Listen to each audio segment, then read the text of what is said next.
two purposes. One is removal of obstacles, the cosmic, the external, the internal. So one is the removal of obstacles. Another one is the preparation of the instruments. The instruments are prepared, and also there is a prayer for the removal of obstacles. What are the obstacles? We have seen it a number of times. The three type of obstacles: Adi Daivikam, Adhyatmikam, Adi Bhautikam. Adi Daivikam is cosmic disturbances. Then comes the external disturbances, and then the internal. So there is a prayer for no disturbances. Any holy endeavor, first thing we start is there shouldn't be any obstacles. Technically, it is called Vigna Nivritti. It's called Vigna Nivritti.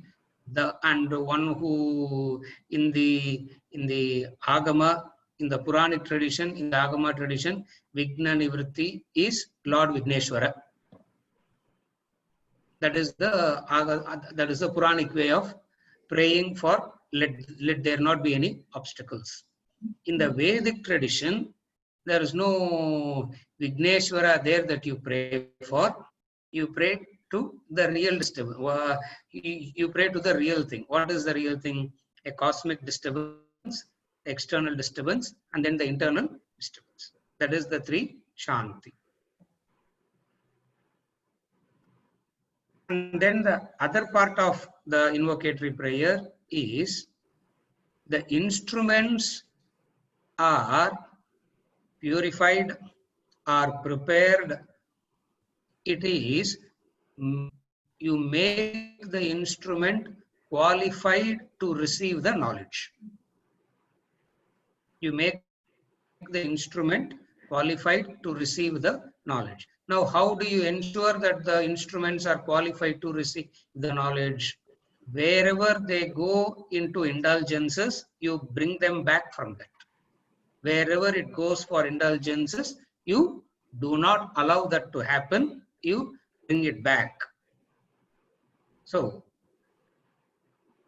in the Orthodox way, in the traditional Orthodox way, it is called the instrument has to have this yogyata. It's known as yogyata. Yogyata means it has to have that. It should be qualified. It should be purified. It should be purified enough to receive the knowledge. So what the teacher and the guru does, what the teacher and the student does, they both pray. They both pray. The two factors, which is what I wanted to say. As far as invocatory prayer is concerned, these are the two distinct features in this invocatory prayer.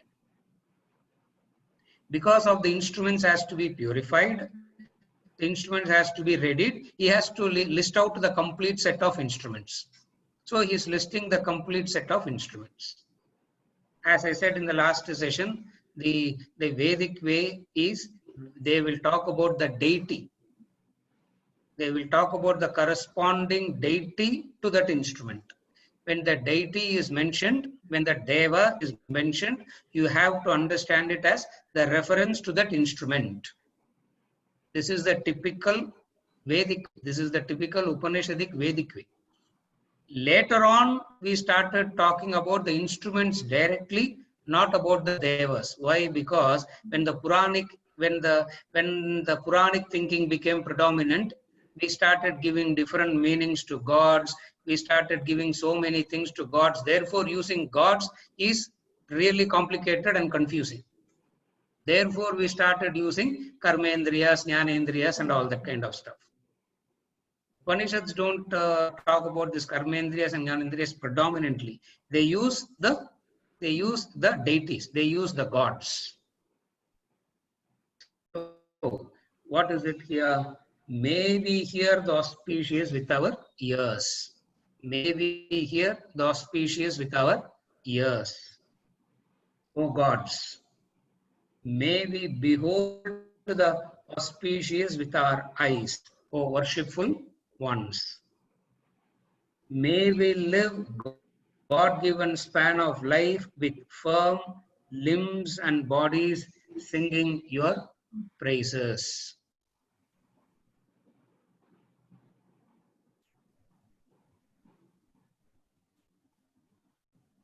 The typical Vedic prayer. They always pray for, let us live the full life given. Let us live the full life given. Let us live the full life given. For what? For what? So that your praises can be sung. Your praises can be sung. Sung means either you sing or you speak or you chant or you mentally remember. It doesn't matter in what way you do, but the longevity is always prayed so that the remembrance of the divine happens right through. That is why longevity is. Without this, longevity is a curse. Without this, longevity is a curse. As in today, longevity has become a kind of a curse.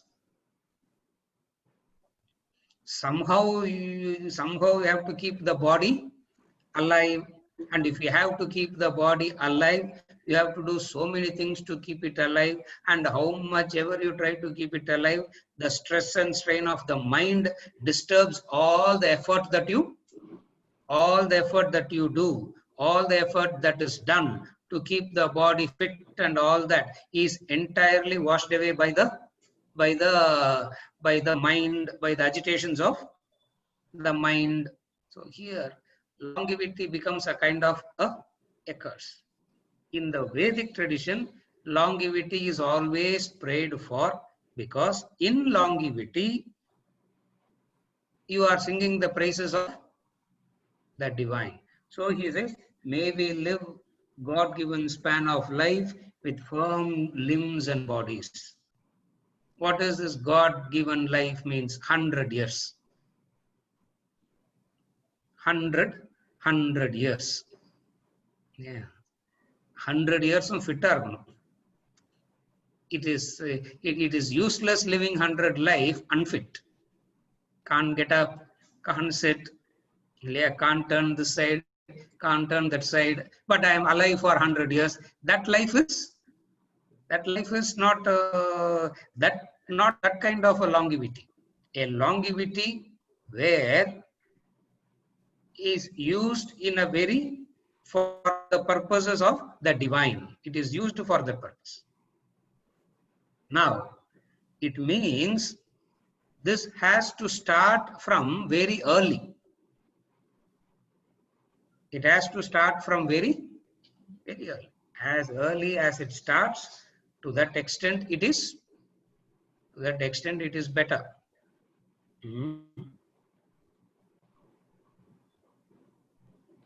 It is not that if you turn old, you cannot start.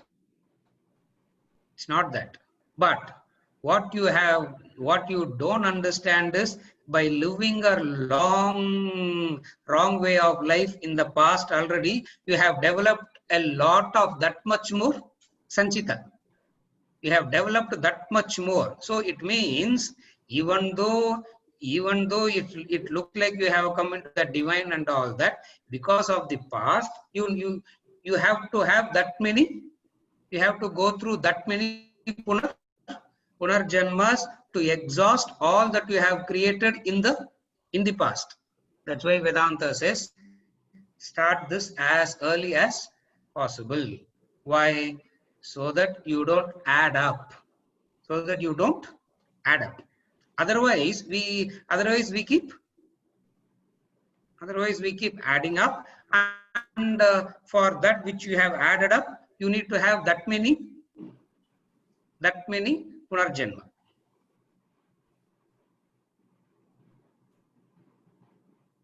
Very, very important to understand this. A human being is of two. A human being is of two. The actor and experiencer. The actor and experiencer. In Sanskrit, it's called Karta and Bhokta. Bhokta literally means enjoyer. Bhokta literally means enjoyer. Enjoyer means enjoying that experience. Enjoyment of what? Enjoyment of the karma phala. So, in relation to, so you are always a doer experiencer. Karta, Bhokta combination is what a human being is. A human being is a combination of Karta, Bhokta. Doer, experiencer. Experiencing the effects of what you have done. When you are experiencer means experiencing the fruits of karma phala. Now, as a doer, if you have created a lot, you need to have that much. You need to have that much experiences. So, which is against the very ideal of life, which is against the very purpose of life, which is against the very Upanishadic standard of life.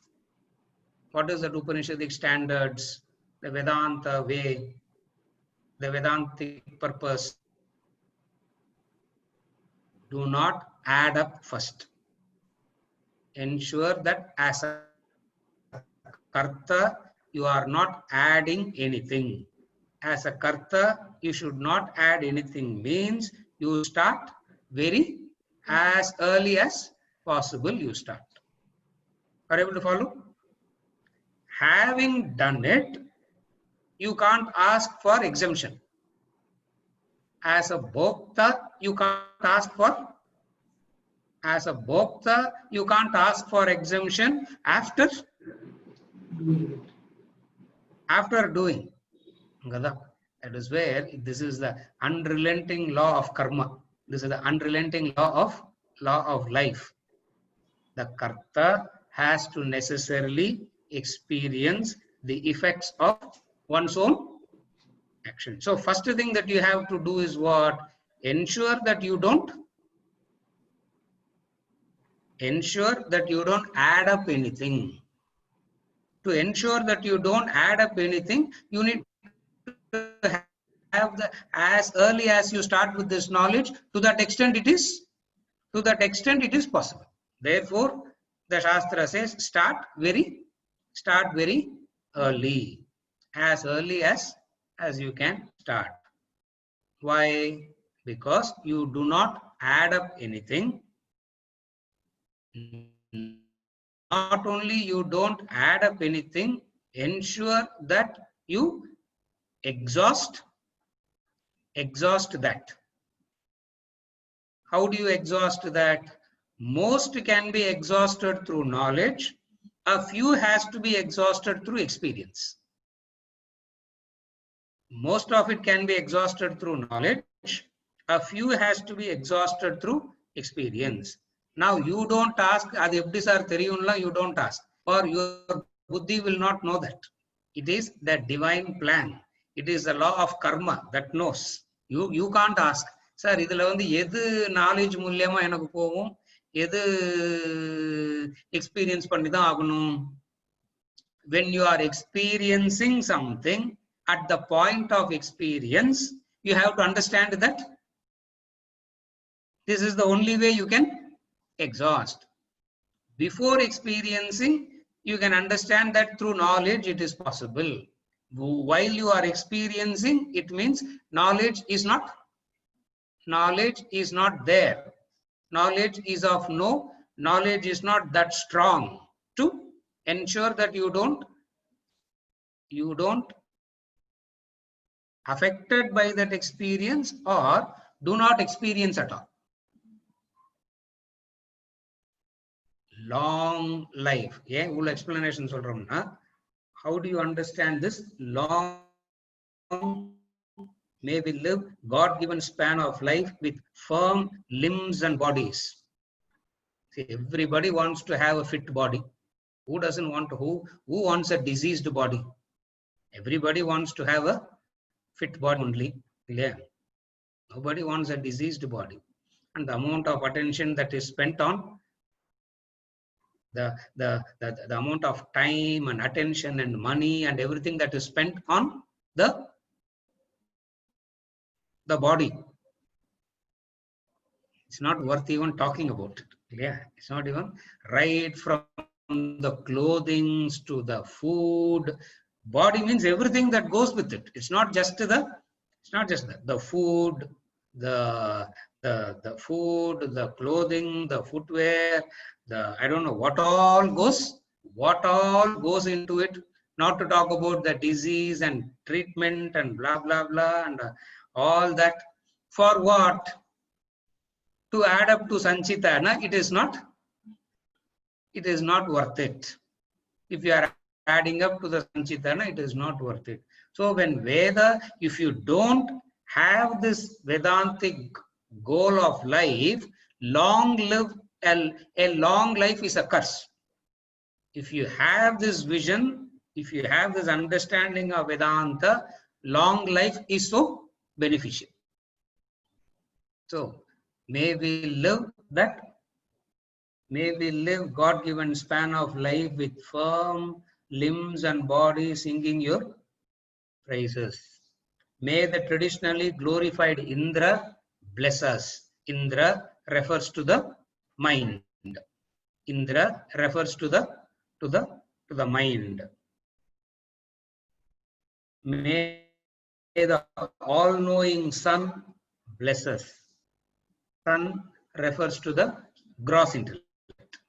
May Vayu, protector from harm, bless us. Vayu, the pranas. Vayu is an indication of the pranas. May Brihaspati bless us.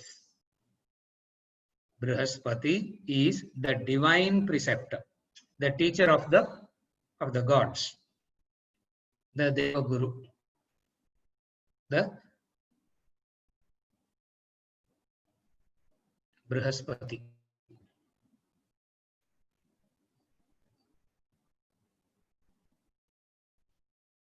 Subtle intellect, referring to the subtle intellect.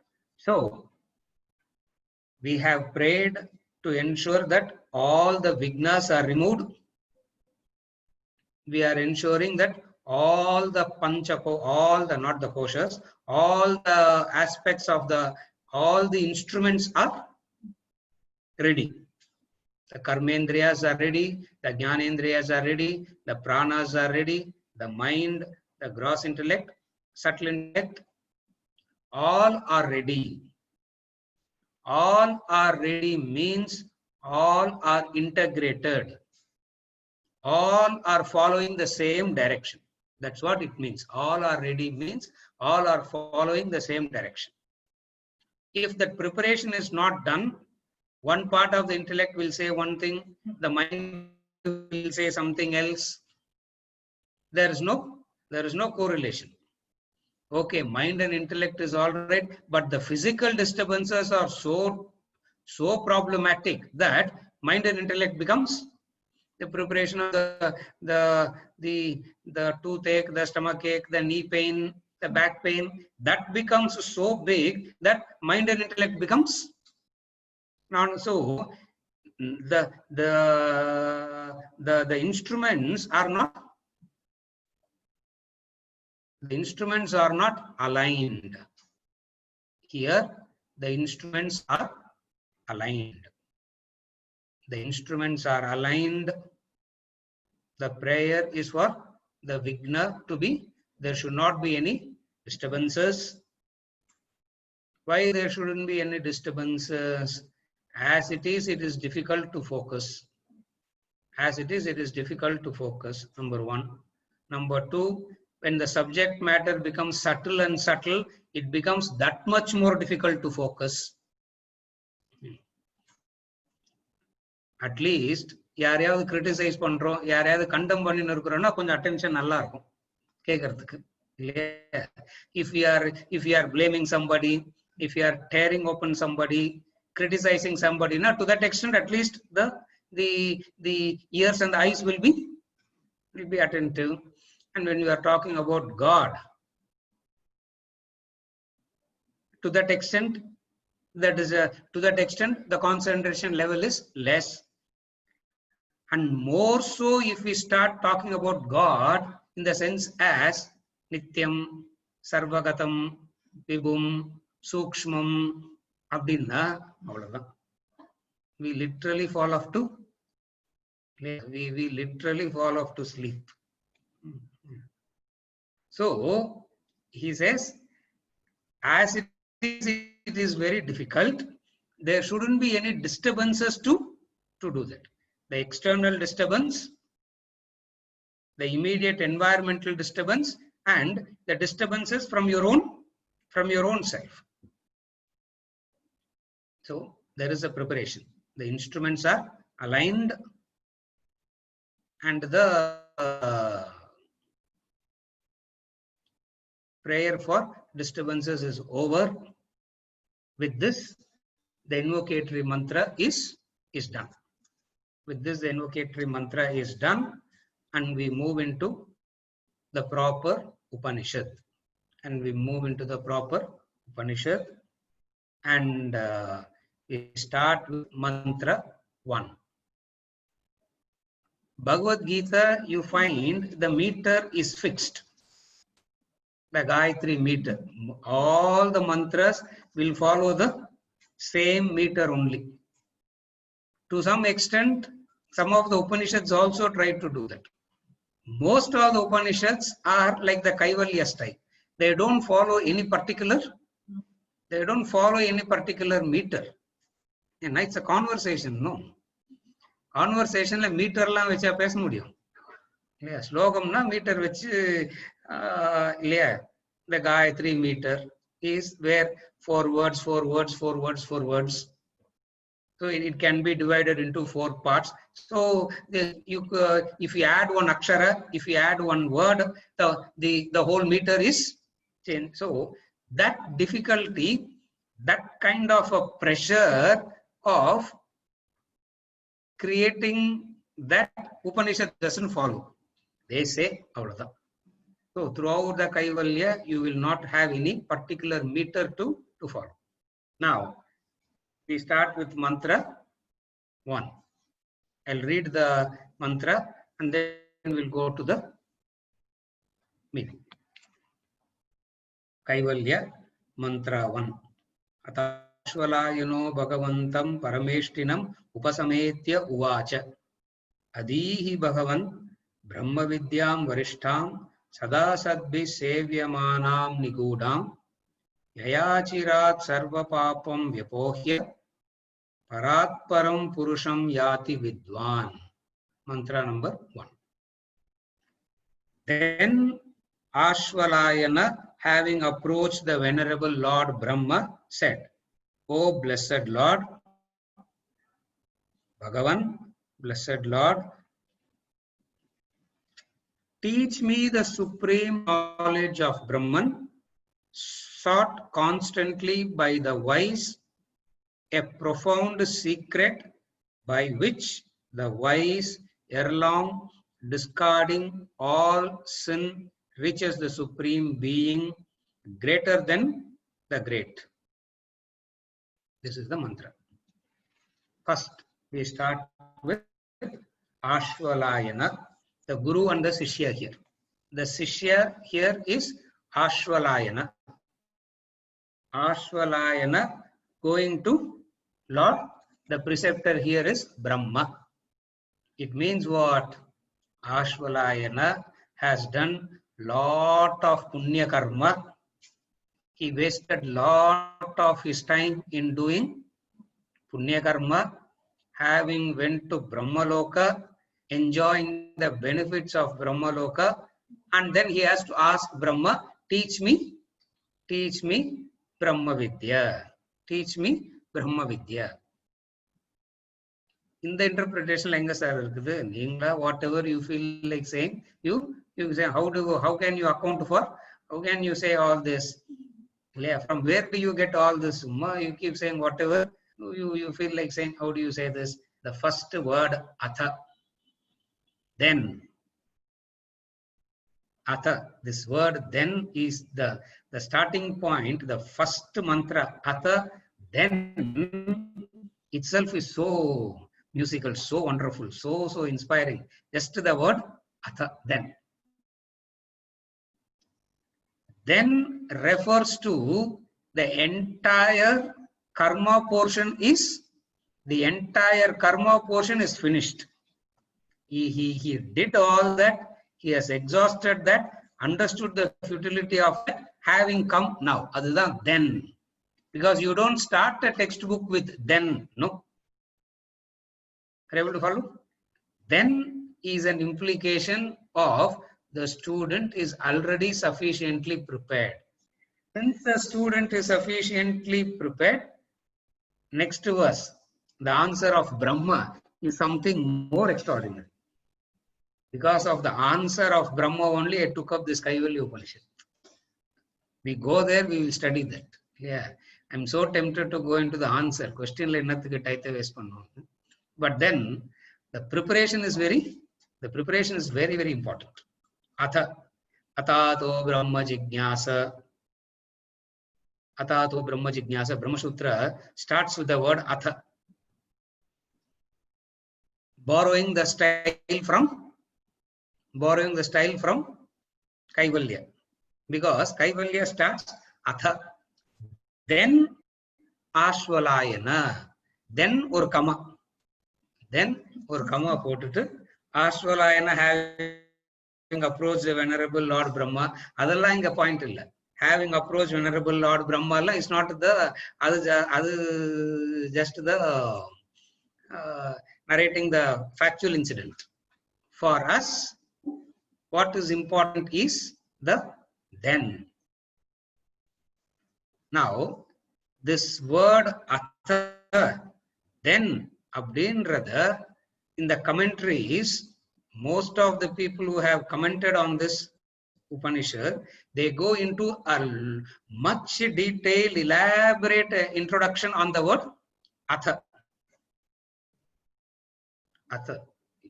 If you read the Shankara Bhashya, the preparation, his introduction to Brahma Sutra. His introduction to Brahma Sutra is the classic introduction to Vedanta. Most of the introduction to Vedanta that we speak in English is borrowed from that introduction in Sanskrit. அப்படின்னா நான் சான்ஸ்கிரிட் எடுத்து படிக்கலாமான்னாக்கா இந்த சான்ஸ்கிரிட்டே ஈஸியா இருக்கும். Shankaracharya Sanskrit is more complicated than the Upanishadic Sanskrit. Beautiful, elaborate, detailed explanation. He goes into this description of the atha. Not satisfied with that, he wrote so many introductory portions, so many prakarana granthas on this word atha only. Not satisfied with the introduction he gave in the Brahma Sutra, because he understood that is not enough. That is not enough. So what he did a lot of prakarana granthas to explain what is preparatory qualification. From that preparatory qualification is where then அப்படிங்கிறதுக்கு அர்த்தம் எங்க கிடைக்கிறது? விவேக, வைராக்ய, ஷட் சம்பதி, முமுக்ஷத்வ. அத்தனா he has mastered all this nartham. Atma bodhala adu padikradhukku we take so much of time and difficulty to understand each and every word. The beauty of the Upanishad is in one word the whole thing is atha. Then and or varthaila everything is included. Viveka, vairagya, shat sampati means the sixfold qualifications. The fourth one is mumukshatva. You can call it as 4 or you can call it as 9. It doesn't really matter, however you want to call it. But there is a whole set of preparatory practices required. Now, in the modern day context, how do we understand this? How do we understand this? It's not that we are going to do something different today. Even today, we have to do the same thing. Even in future also, only the same thing has to be done. What is it? Karma Yoga. In a more simpler way, it is called Karma Yoga. In Karma Yoga, what is implied is divine is already. Whenever in Vedanta, in the Upanishadic style, we talk about Karma Yoga, Bhakti Yoga is integrated with Karma.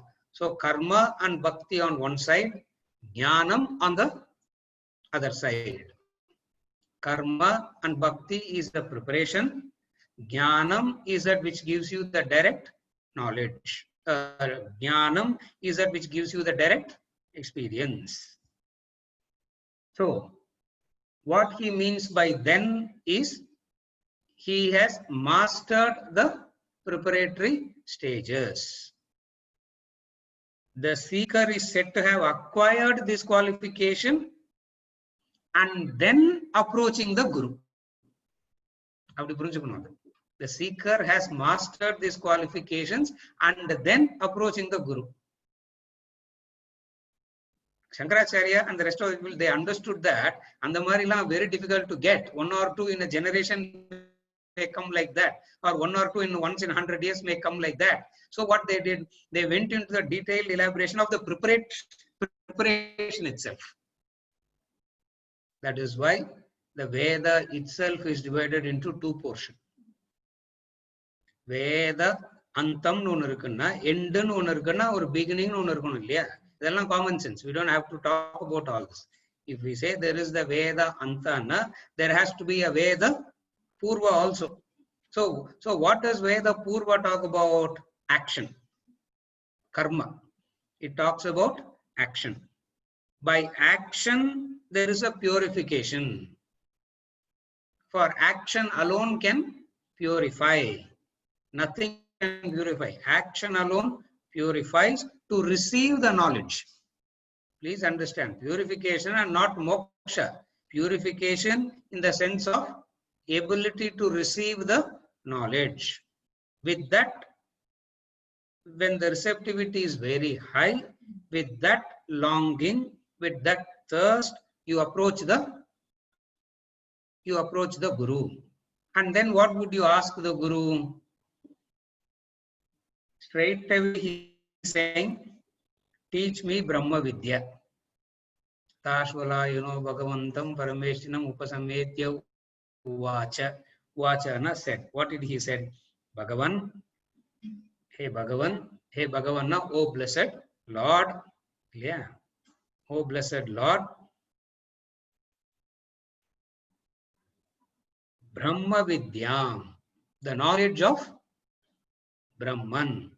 Teach me Brahma Vidya. Why teach me Brahma Vidya? All other knowledges I have gained already. All other knowledges I know already, and I know its limitations also. The Guru need not come and teach all other knowledges. For all other knowledges are learnt by other means. That which can be learnt by other pramanams, Vedanta need not talk about it again. Vedanta has to talk about the subject which the other pramanams cannot talk about. If science can talk about God, there's no need for Vedanta at all, because already God is spoken about there. No. Are you able to follow? So a subject that is exclusive to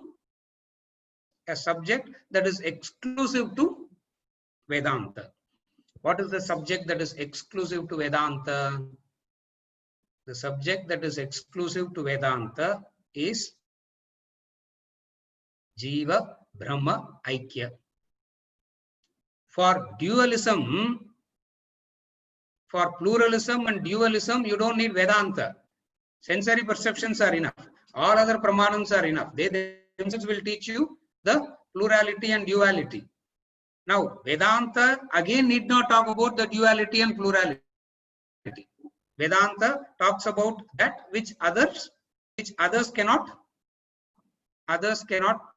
teach, comprehend. What is it that the other cannot teach or comprehend? Brahma Vidya. And what does Brahma Vidya means? Brahma Vidya means the Jiva Brahma Aikya. Brahma Vidya means Jiva Brahma Aikya. Brahma Vidya means Brahma Satyam Jagat Nityam. Is the formula. Brahma Vidya equals this. Brahma Satyam Jagat Mithya Jivo Brahmaiva na paraha. Na aparaha. Not otherwise. Is the Brahma Vidya. Brahma Satyam Jagat Mithya Jivo Brahmaiva na paraha.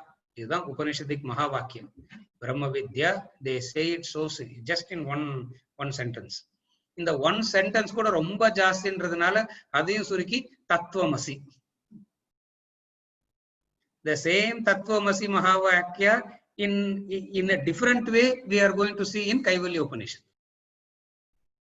The same தத்துவமசி we are going to see it in a slightly reorganized way in Kaivalya Upanishad. When we go there, we will discuss that. It is there. Beautiful is this Upanishad. So he directly goes and asks, please don't waste my time. I will not waste your time also. Let us not waste our time talking about anything else. Teach me Brahma Vidya. I want this knowledge of Brahman.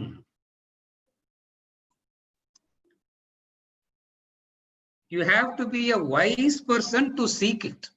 That's why he says, sought constantly by the wise. எல்லாராலையும் இது தேட முடியாது. எல்லாராலும் not everybody will ask for it. Not everybody will ask for it. Why not everybody will ask for it? They don't know the treasure. They don't know the value. Only when they know the treasure and the value, they will ask. When they do not know it, what will they ask? So sought constantly by the wise. A profound secret. It's a profound secret. Nigudam. Nigudam means profound secret. Secret means it is not known. Then only it is secret. Open secret, we have the no. There is no such thing called open secret. Open secret, it is not a yeah. Newspaper advertisement பண்ணிட்டு open secret. யார்கிட்டயும் சொல்லாதீங்க. Newspaperல advertisement கொடுத்திருக்காங்கன்னா it has no meaning. So what is profound secret? It is not known. Number 2, it cannot be communicated to unqualified. In the profound secret, in the Bhagavad Gita, he explains it in one chapter. Raja Vidya, Raja Guhyana, he talks about it. The yoga of royal knowledge and royal secret, he says. ஒரு word எடுத்துட்டு he in Gita elaborates some of the words. Here he calls it as Nigudam, a profound secret. This profound secret is what is elaborated in the Bhagavad Gita in one entire chapter. That entire chapter of the Bhagavad Gita is called Raja Vidya, Raja Guhya. Raja Vidya, Raja Guhya means the royal knowledge and the royal secret.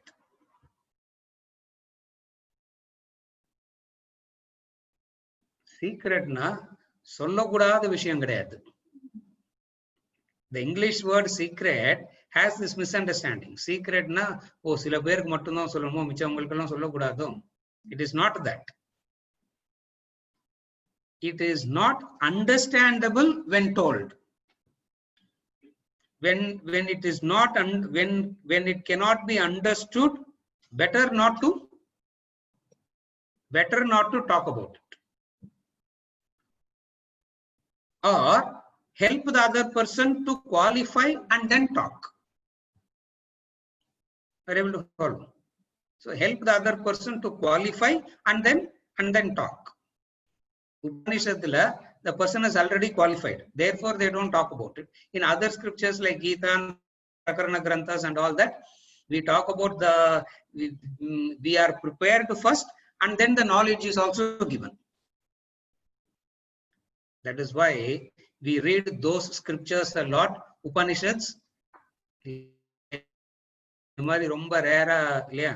Phone மேல phone போட்டு ஏதாவது class எடுங்கோன்னா ஏதோ ஒரு class எடுக்கணும், என்ன எடுக்கிறதுன்னு started one Kaivalya Upanishad class.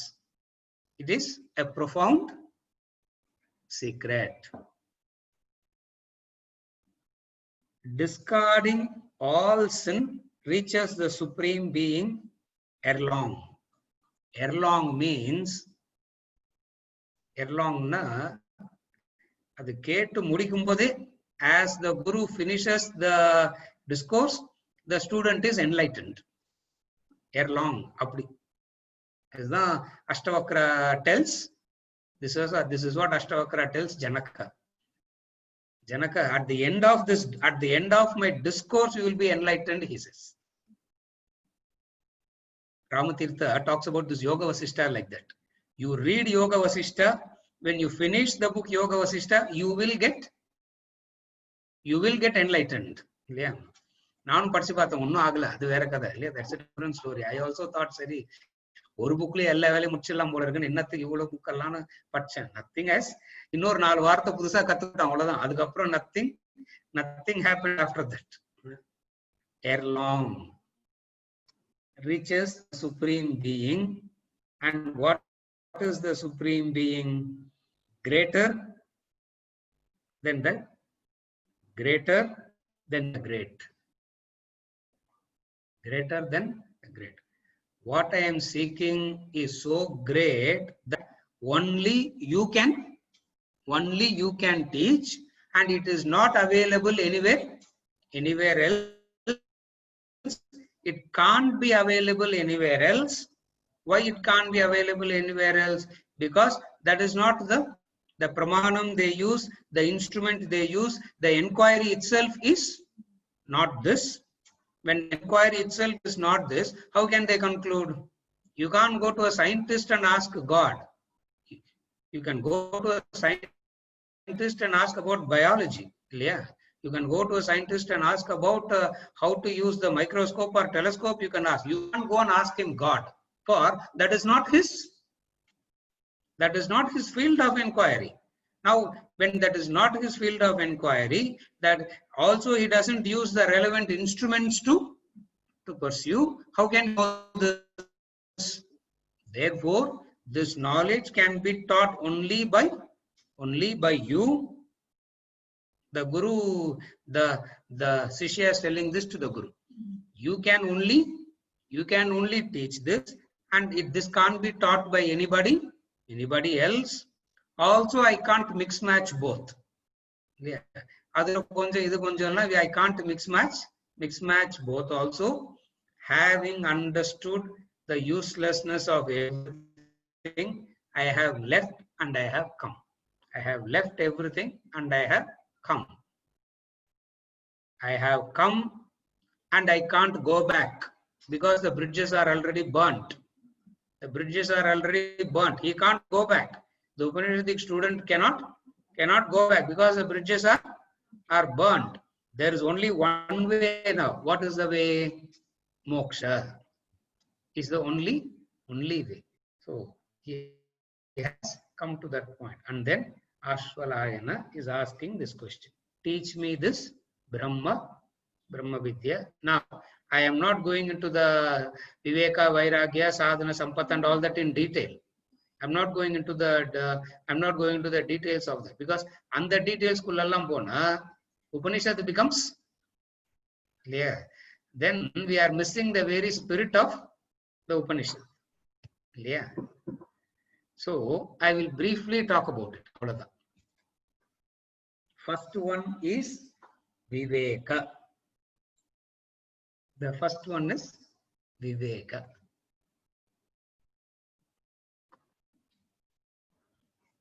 Viveka means the right discrimination. The ability to distinguish rightly is Viveka. The ability to separate and understand rightly is Viveka. A person has done this Viveka in relation to the world already and has come to the understanding.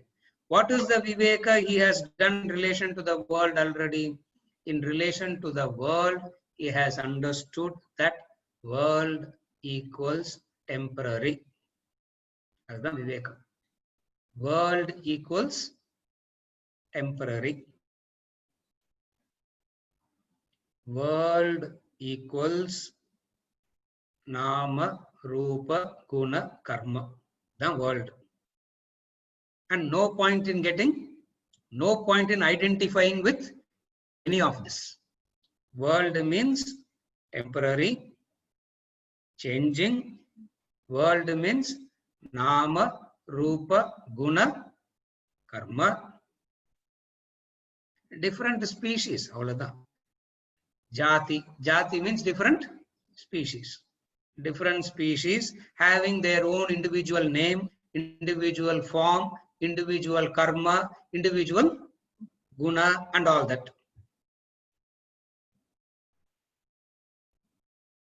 Number 3. It is not a source of peace, happiness, contentment. World is not a source for peace, happiness, contentment. When it is not a source for peace, happiness, contentment, what does it give then? What does it give? It gives insecurity, it gives fear, it causes bondage. In the formula, Vivekan pair. In the formula, Vivekam Nartham. What the world can give and what the world cannot give. What the world gives lot of dukkha. What is this world? First definition, temporary in solito. Temporary na, another word for temporary is mishra. Mishram, mixed. Temporary means mishram. Mishram means mixture of good and bad, right and wrong, pleasant, unpleasant, ellam. That's the opposites, dvandvas. It's a mixture of this is what the world is. Number 1. Number 2, this world is Nama, Rupa, Guna, Karma. Another, a thief, Nama, Rupa, Guna, Karma.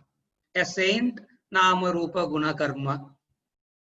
A mediocre person, Nama, Rupa, Guna, Karma.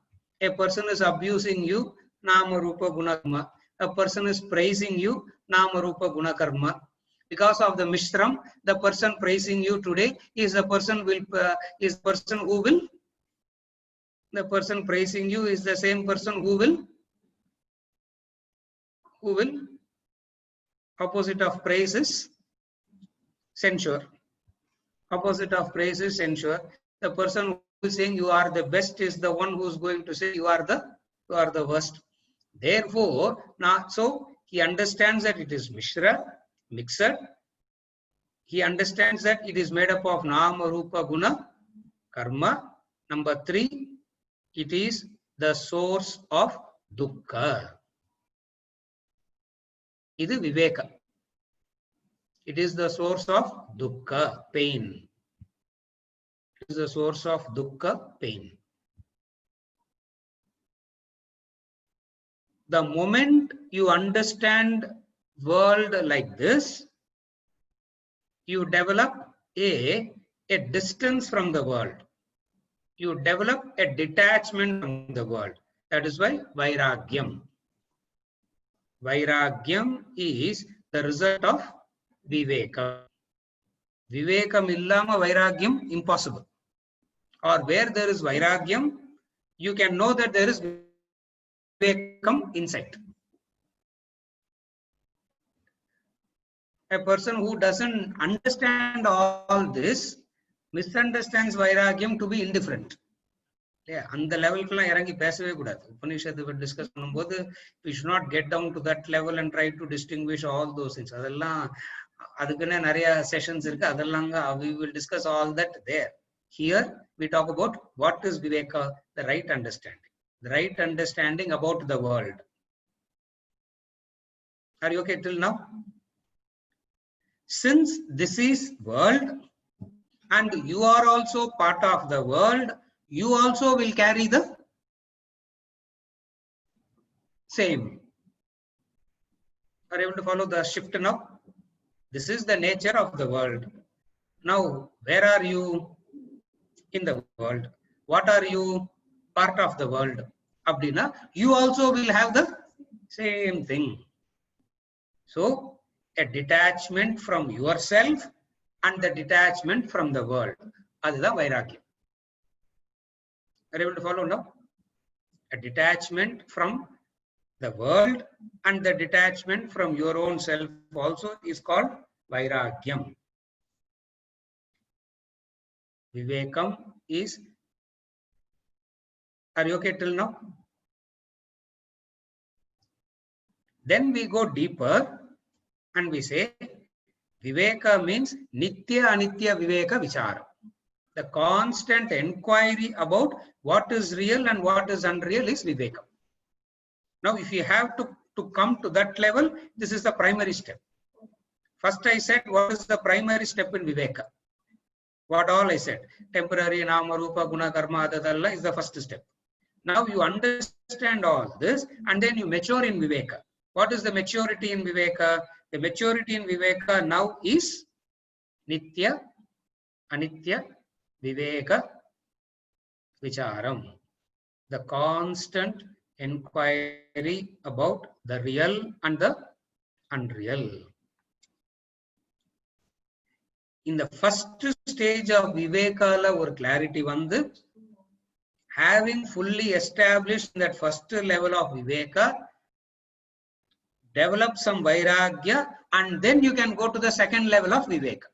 Straight away you can't go to the second level of Viveka. Straight away today you can't sit and ask Nitya, Anitya, Viveka, Vichara, real, unreal, real, unreal. You can't keep talking.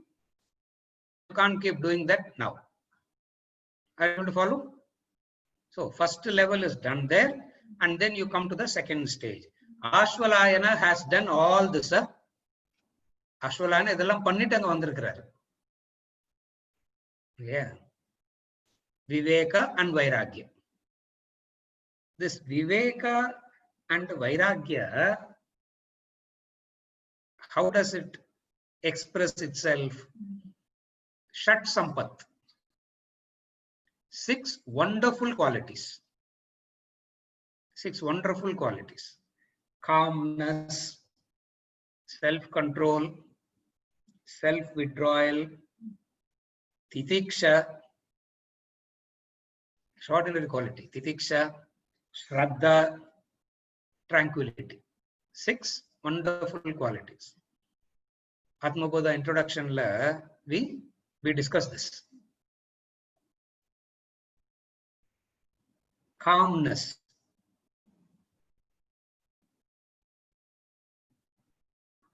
At least while listening to the session, there has to be a temporary calmness. If not a general calmness right through, at least while listening, there has to be a general calmness. If you are not prepared and get into calmness, what will happen? Either you will get agitated or you will fall off to sleep. If you are not prepared and get into calmness, only 2 things will happen. That's why most of the people in the meditation class, they will fall off to sleep. It's natural. Yeah. See, if it is too quiet, after a while you start feeling restless, no? If it is too quiet, you feel like, no, why it is so quiet, so quiet. Quiet arunda tangad. If it is quiet, it is difficult to handle that quietude.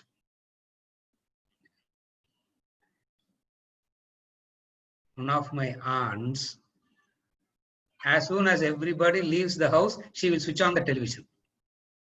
Whole day television will be running in the background. Why? Because nobody in the house, and at least the television gives her the belief that somebody is there. Yeah, somebody is there talking.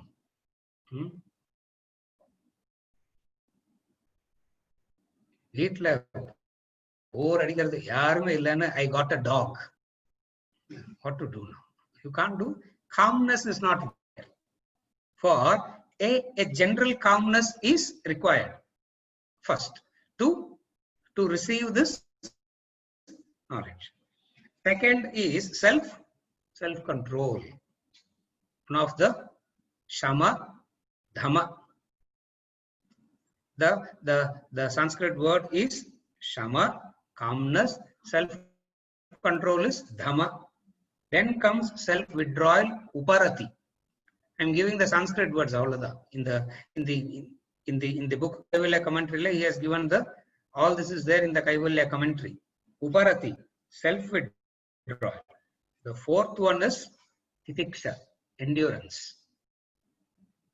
Endurance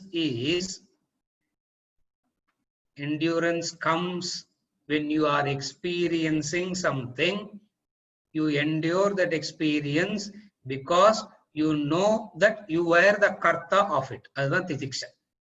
When you are experiencing something, you go through that experience with the full understanding that you are the creator of this. Titiksha is not putting up with the difficulties.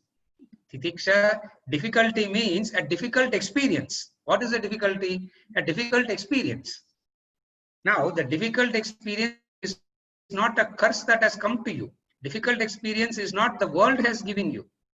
You are experiencing something which is painful, intolerable. Yeah, you feel like taking the machine gun and shooting the other down, or taking the knife and stabbing that person. Yeah. Movies sometimes they show, no? Even after killing that fellow, the dead body, that fellow keeps on hitting the dead body also. The anger and the frustration and all that on the external. Titiksha is an understanding. What? If you are experiencing something, you are the karta. You caused it in the past and you are reaping the benefit now. In the knowledge that gives you the patience to endure that experience. I tell you, any number of time I can talk about this titiksha. Rupa Varangarka. Yeah, in the class Rupa Upanaka. So the titiksha pati personally, she'll get very angry. But every time I see this word titiksha, I am so tempted to talk. To say, now I am giving you the formula about titiksha. Are you able to follow? The formula about titiksha is, as a bhokta, who is responsible for this experience? The human being is karta plus bhokta, I said. Bhokta means experiencer, experiencing the effects of one's own karma. One experiencing the karma pala. Experiencing the karma pala which is created by, which is caused by you. Since it is caused by you, you have no choice but to experience it. Instead of being bitter about it, instead of being frustrated about it, instead of being complaining about it, you take it. You take it. How do you take it? Ingada frustration. Ingada the frustration comes in. He says cheerfully. How can you take it cheerfully? You can take it cheerfully if you understand these two. The rendu vartha, if you understand, titiksha becomes very, very easy. What are the two words? Karta, bhokta combination. Karta means one who has done the karma. Karta who has done karma will necessarily has to experience the karma phala. Are you able to follow the sequence? The karta who has done karma has to necessarily experience the karma phala. While he is experiencing the karma phala, he is called bhokta. Clear? When you are doing karma, you are called karta.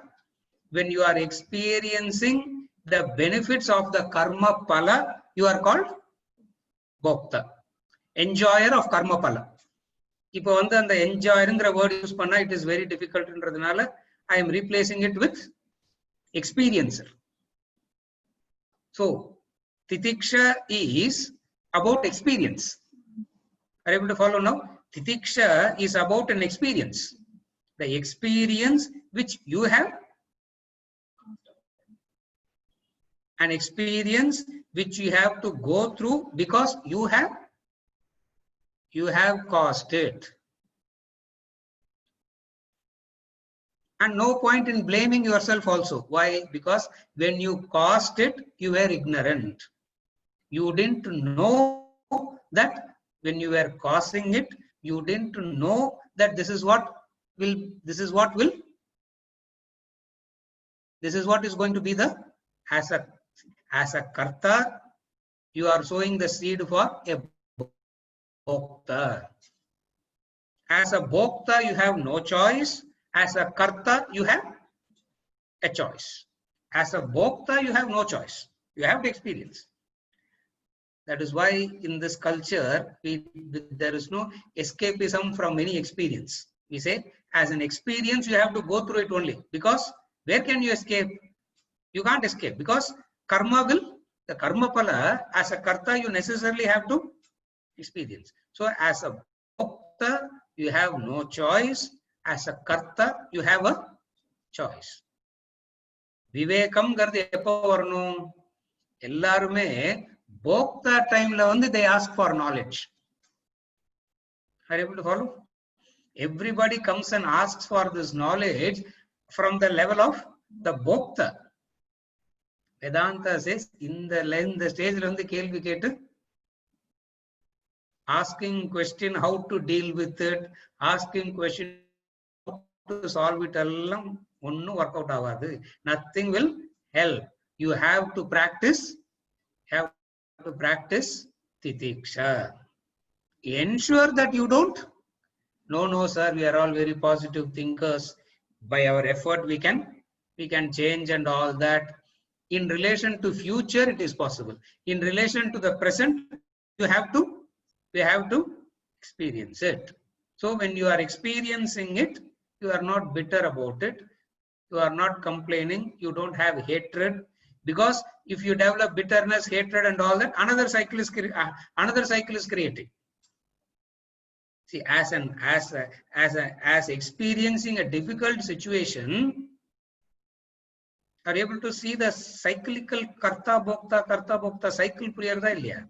See, when you are a bhokta, carefully follow. When you are a bhokta, you want to do an action to get away from that, no? Now what you do by mistake, by reacting with anger, hatred, that way of reacting and acting based on anger and frustration and all that, you are creating what are you creating? You are creating another cycle. Are you able to follow? You are creating another cycle. Another cycle of another round of painful experiences. Therefore, a spiritual seeker, a sadhak, practices titiksha. If you are a non-sadhak, don't try about titiksha and try panadingo. Try your own methods. If you are not a spiritual seeker, don't try titiksha. If you want to Brahma Vidya, you have no choice but to practice. Are you able to follow? But sir, titiksha na passivity, no sir. We will not make any effort to change it, no. We will not make any effort to rectify it, no. A spiritual seeker says, thank God, some karmas are getting exhausted, and I have to only ensure that I am not creating any new karma. Titiksha. Wonderful is this practice, titiksha.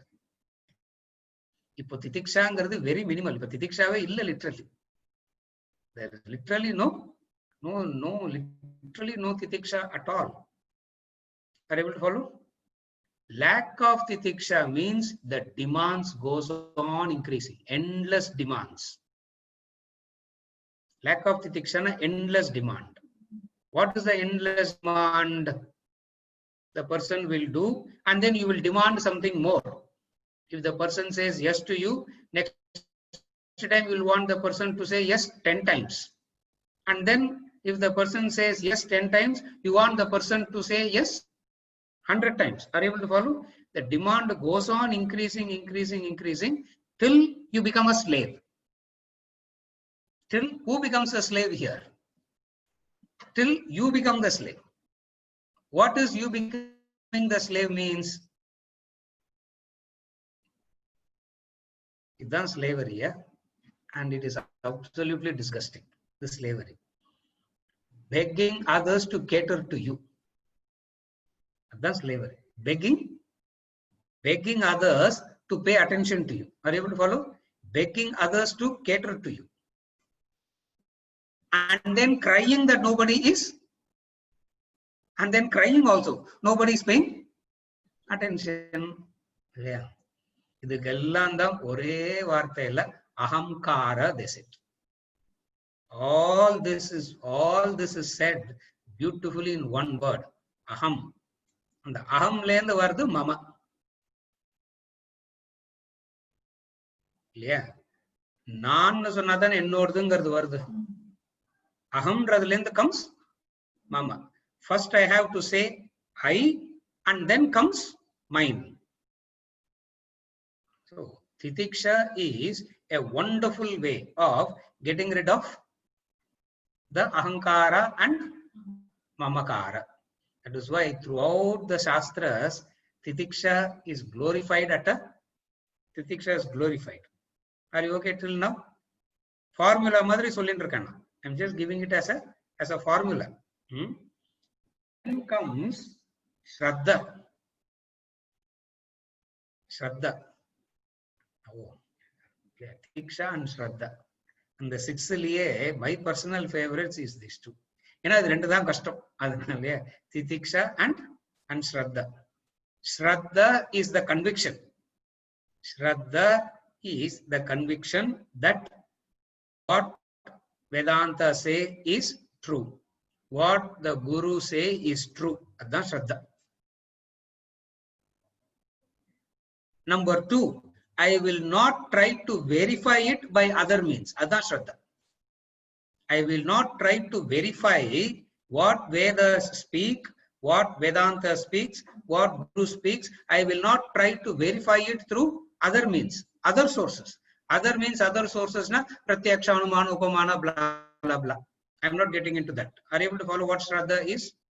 What Guru says, what Vedanta says, what Shastra says, what Guru says is correct. You only say, I don't understand. The Guru is right. The Vedas is right. Vedanta is right. the Guru is right. I don't understand. Shraddha doesn't mean packing up reasoning. Shraddha doesn't mean you sacrifice reasoning. That is not Shraddha. You understand that there is a limitation to it. You understand that there is a limitation to your reasoning. The limitation, you don't constrict the truth, you don't restrict the truth to your limitation. Are you able to follow? That's the Shraddha. And tranquility. Tranquility is a where no more doubts. No more doubts. Other than tranquil state. Tranquility where there is no more doubts. You are saying everything. Vedanta is saying world is not needed, wealth is not needed, that is not needed, and all that. But for practical purposes, we need to have some minimum, no sir? Are you able to follow? But for all this is correct. We should not have, we should not be attached to all this. But we need for practical life, no, all this. Tranquility means these samshayas will not be there. We have reached a mental maturity. If you have done Viveka, Vairagya, Shat Sampat in the right way, naturally the fourth one will develop. What is it? Mumukshatvam. Now, means a mumukshu. Ashvalayana, the person, mumukshuna, the person who has mumukshatva is a mumukshu. Then Ashvalayana, then means a mumukshu ashvalayana. A mumukshu ashvalayana is coming and asking. Naturally, what will he ask? Teach me Brahma Vidya. Teach me Brahma Vidya, and then he will ask. A mumukshu will come and ask, teach me Brahma Vidya. So, Ashvalayana is asking this question to Lord Brahma. What did he ask?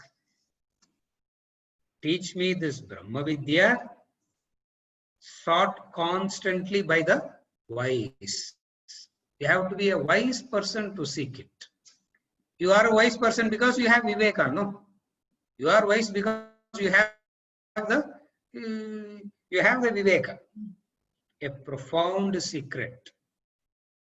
Knowing this, the wise quickly means we really don't know the time factor. Clear? சீக்கிரம் கொடுத்துறேன் அப்படின்னாக்கா no ஸ்பெசிபிக்கா சொல்லுங்க. இங்க ஸ்பெசிபிக்காலாம் சொல்ல முடியாது. Why? Because it depends on two factors. Moksha, liberation, is dependent on two factors. The two factors upon which moksha is dependent upon is, number one, how much of past karma, the sanchitas, the desires are there. Number one. Number two is how much effort one is capable of putting in. One is the past karmas. Second is how much effort that one is capable. Capable, na? Everybody has a limit to put some effort, no? So, moksha, liberation is dependent on these two factors. Since it is dependent on these two factors, you cannot give it a definite time frame and say it will happen at the 3rd year. It will happen at the 5th year. That's all mudiyad. The agra varaikum you have to keep doing Shravana, Manana, Nididhyasana. You have to keep doing Shravana, you have to keep doing Manana and all. So, he says,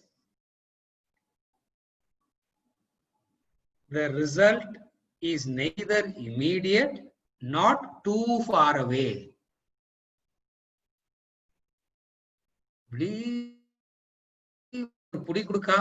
You keep, yeah, instead of committing, you go on talking like this. Now, what do we do, sir? It's not that they don't want to commit that time. If you can say how much of backlog you have and how much of effort you are willing to put, If you can say that too, they can exactly say the time factor. If you can't say these two, they also can't say this. Now you can't ask him, you are a wise person, no? Why can't you know the two and tell us? Why can't you know? Mysticism. This is where people take it to be, this is where people misunderstand it to be a mystical thing. They bring in mysticism and all that and they confuse it. Ashwalayana doesn't get carried away by all this also. Athana, idella he is very clear. He is very clear in all this and is asking this question. Ore vartada. All that has been said till now can be simplified in one sentence. Well qualified student asking, teach me Brahma Vidya. Yeah. Well qualified student asking, teach me Brahma Vidya. Tasmai Saho Vacha. Beautifully he starts. Tasmaina to him, mantra 2. Other next class, not today. Tasmai Saho Vacha. To him, Brahma gives the answer. Whatever answer he gives.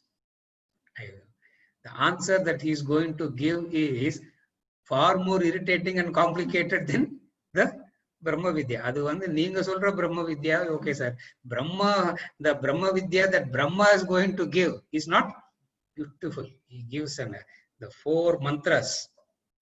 The four mantras. 2, 3, 4, 5.